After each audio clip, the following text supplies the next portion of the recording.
ഇപ്പോൾ കോടതി പരിസരത്തേക്ക് ബോബി ചെമ്മണ്ണൂരുമായിട്ടുള്ള വാഹനം എത്തിക്കഴിഞ്ഞിരിക്കുന്നു. പോലീസ് ജീപ്പ് എത്തിയിരിക്കുകയാണ്. അർജുൻ കാണുന്നുണ്ടല്ലോ അല്ലേ? വാഹനം എത്തി. അർജുൻ, ഇപ്പോൾ വാഹനം എത്തിയിരിക്കുന്നു. ബോബിയെ കോടതിയിൽ എത്തിച്ചിരിക്കുകയാണ്.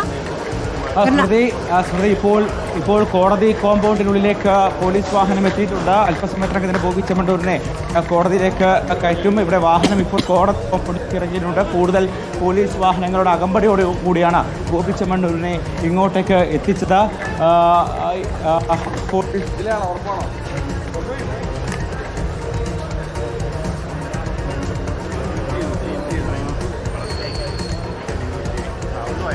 മറ്റൊരു ഭാഗത്തുകൂടി കോടതിയുടെ മുൻഭാഗത്തെ മറ്റൊരു സ്റ്റെപ്പ് വഴി ഇപ്പോൾ ബോബി ചെമ്മണ്ണൂരിനെ മുകളിലേക്ക് കയറ്റി എന്നാണ് നമ്മൾ മനസ്സിലാക്കുന്നത്. ഇപ്പോൾ ബോബി ചെമ്മണ്ണൂരിനെ കോടതിക്കുള്ളിലേക്ക് പ്രവേശിപ്പിച്ചിട്ടുണ്ട്.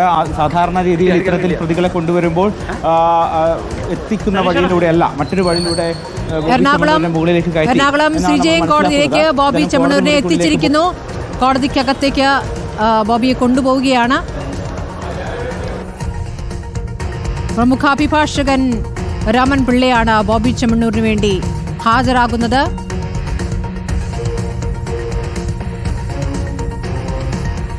അർജുൻ കോടതിക്കകത്തേക്ക് കയറിയിരിക്കുന്നു. കോടതി നടപടികൾ അല്പസമയത്തിനകം തന്നെ തുടങ്ങും എന്നാണ് അറിയാനാകുന്നത്. ദൃശ്യങ്ങളിൽ കാണാം ബോബി ചെമ്മണ്ണൂർ, ഒപ്പം തന്നെ ബോബിയുടെ അഭിഭാഷകൻ.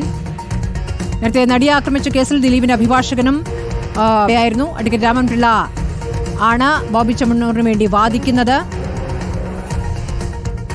തന്റെ അടുത്ത സിനിമയുടെ പബ്ലിസിറ്റിക്ക് വേണ്ടിയാണ് ഇങ്ങനെയൊരു പരാതി ഉന്നയിച്ചത് എന്ന വാദമാകും പ്രധാനമായും ബോബി ചെമ്മണ്ണൂരിന് വേണ്ടി അഭിഭാഷകൻ ഉന്നയിക്കുക എന്നുള്ള വിവരമാണ് ലഭിക്കുന്നത്.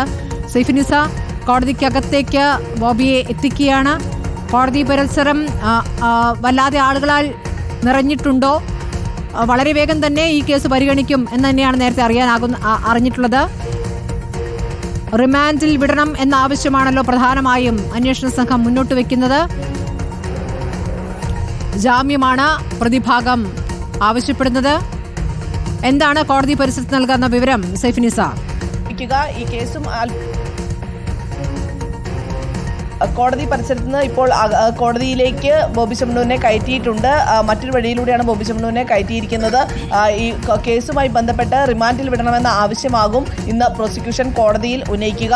പ്രധാനമായും പ്രതിഭാഗത്തിന്റെ വാദം നേരത്തെ സ്മൃതി പറഞ്ഞതുപോലെ തന്നെ നാളെ ഹണി റോസിന്റെ റേച്ചൽ എന്ന സിനിമ റിലീസ് ആവുകയാണ്.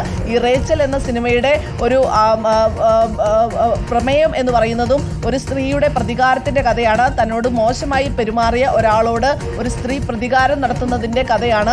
അതുകൊണ്ട് തന്നെ ഈ കഥയുടെ പ്രമേയവുമായി ബന്ധപ്പെട്ടുകൊണ്ടുള്ള ഒരു വിവാദമുണ്ടാക്കി ആ സിനിമ പ്രചാരണത്തിനായി ഈ വിവാദങ്ങൾ ഉപയോഗിക്കുന്നു എന്നുള്ളതാകും പ്രധാനമായും പ്രതിഭാഗം ഉന്നയിക്കുന്ന വാദം. നേരത്തെ മൊഴിയിലും ബോബി ചെമ്മണ്ണൂർ പറഞ്ഞത് ഹണി റോസ് തന്റെ സിനിമയുടെ പ്രചാരണത്തിനായി തന്നെ ബലിയാടാക്കി എന്നുള്ളതായിരുന്നു. താൻ ഒരു തെറ്റും ചെയ്തിട്ടില്ല, ആരൊക്കെയോ ഹണി റോസിനെ തെറ്റിദ്ധരിപ്പിച്ചതാണ്. മാസങ്ങൾക്ക് മുമ്പ് നടന്ന സംഭവത്തിൽ അന്ന് പറയാത്ത കാര്യങ്ങളാണ് ഇപ്പോൾ സിനിമയുടെ പ്രചാരണത്തിന്റെ സമയമായപ്പോൾ റിലീസിന്റെ സമയമായപ്പോൾ ഹണി റോസ് പറയുന്നത് എന്നായിരുന്നു ബോബി ചെമ്മണ്ണൂർ മൊഴിയായി പറഞ്ഞത്. പക്ഷേ ഈ കാര്യങ്ങളെല്ലാം തന്നെ പോലീസ് തള്ളുകയാണ് ചെയ്തത്. നേരത്തെ ACP C ജയകുമാർ നമ്മളോട് സംസാരിച്ചപ്പോൾ അദ്ദേഹം പറഞ്ഞത് പ്രചാരണത്തിനായി നൽകിയൊരു പരാതിയല്ല.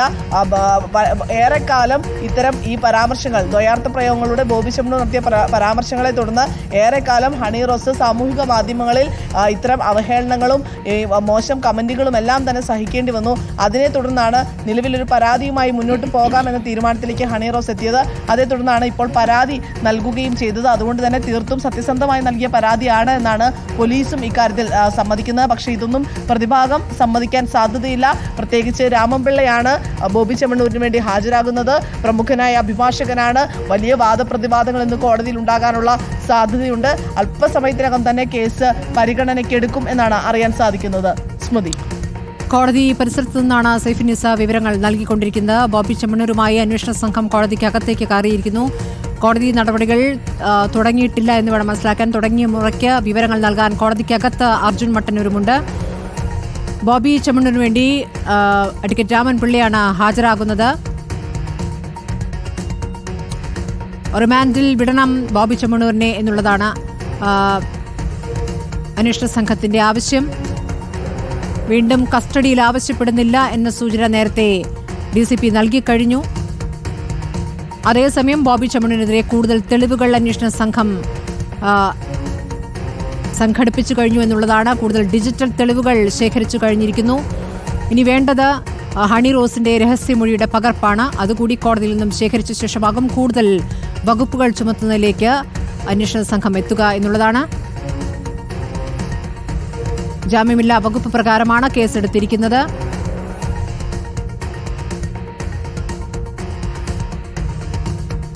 താൻ തെറ്റൊന്നും ചെയ്തിട്ടില്ല എന്നുള്ള വാദം വീണ്ടും വീണ്ടും ആവർത്തിക്കുകയാണ് ബോബി ചെമ്മണ്ണൂർ. ഇപ്പോൾ സ്റ്റേഷൻ പരിസരത്ത് നിന്നും കോടതിയിലേക്ക് വാഹനത്തിൽ കയറും മുമ്പും അതേ പ്രതികരണം ബോബി ചെമ്മണ്ണൂർ ആവർത്തിക്കുകയായിരുന്നു. തെറ്റ് ചെയ്തിട്ടില്ല, തന്റെ വാക്കുകൾ തെറ്റിദ്ധരിക്കപ്പെട്ടു എന്നതാണ് ബോബി ചെമ്മണ്ണൂർ ആവർത്തിച്ച് പറയുന്നത്. തന്റെ വാചകങ്ങളെ മറ്റൊരാൾ ദ്വയാർത്ഥ പ്രയോഗമാക്കി എന്ന വാദമാണ് നേരത്തെ ബോബി ചെമ്മണ്ണൂർ നടത്തിയത്. താൻ പറഞ്ഞത് തമാശയായിരുന്നുവെന്നും മാർക്കറ്റിംഗ് തന്ത്രമായിരുന്നു എന്നും ഒരു വശത്ത് ബോബി ചെമ്മണ്ണൂർ പറയുന്നുണ്ട്. ഈ പറഞ്ഞ ന്യായീകരണങ്ങൾ തന്നെ പിന്നീട് തിരിച്ചടിയാകുമോ എന്നുള്ളത് കോടതിയുടെ നിലപാടിൽ നിന്ന് വ്യക്തമാകും. കഴിഞ്ഞ ദിവസം കോടതിയിൽ നിന്ന് വന്നിട്ട് സുപ്രധാനമായ നിരീക്ഷണം ഈ ഘട്ടത്തിൽ പ്രസക്തമാവുകയാണ്. സ്ത്രീയുടെ ശരീരത്തെക്കുറിച്ച് അനാവശ്യമായ വർണ്ണന നടത്തുന്നതും സ്ത്രീവിരുദ്ധമാണ് എന്നാണ് കോടതി പറഞ്ഞത്. ലൈംഗികാരോപണ കേസിൽ പ്രതിക്കെതിരെ ശിക്ഷ വിധിച്ചുകൊണ്ടാണ് അങ്ങനെയൊരു നിരീക്ഷണം കോടതി നടത്തിയത്. അവിടെയാണ് ഇപ്പോൾ ദ്വയാർത്ഥ പ്രയോഗങ്ങൾ നടത്തിയ ബോബി ചെമ്മണ്ണൂർ കൂടുതൽ പ്രതിക്കൂട്ടിലാവുന്നത്.